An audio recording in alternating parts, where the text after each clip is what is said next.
Հարգելի հետևողներ, Հանրապետական կուսակցության ներկայացուցիչները այս պահին պաստառներով են այստեղ կանգնած,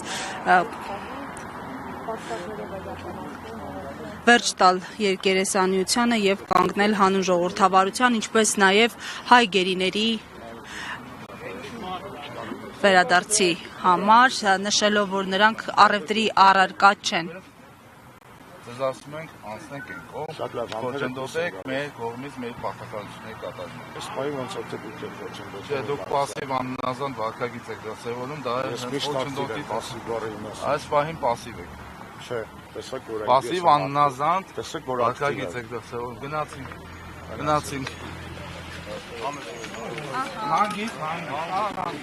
Բայց կարիք կա տենց հրելով տանել է, տելա ձեր գործի մասը։ Հարգելի հետևողներ, ինչպես տեսնում եք, ոստիկանները ուղղակի հրելով հեռացրին, հիմա էլ նոր այսպես աշխատակիցներ ներգրավեցին։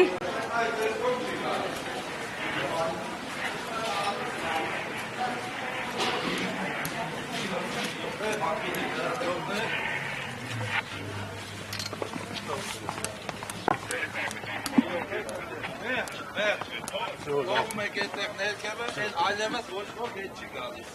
Եվա, բացատրեմ։ Այդ պաստառները ինչով էին վտանգավոր։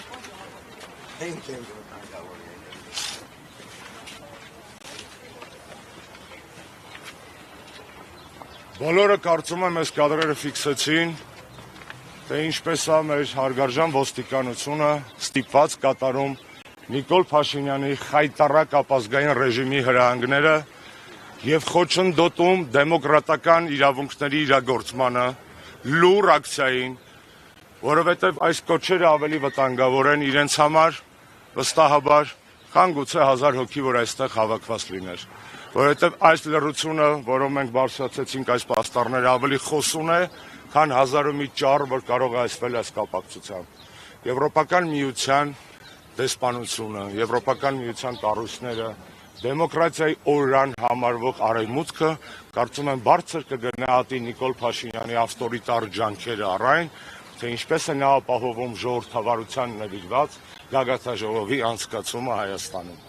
Սրանից ավելի խոսուն կադր, թե ինչպիսին նա ժողովրդավարությունը Հայաստանում եւ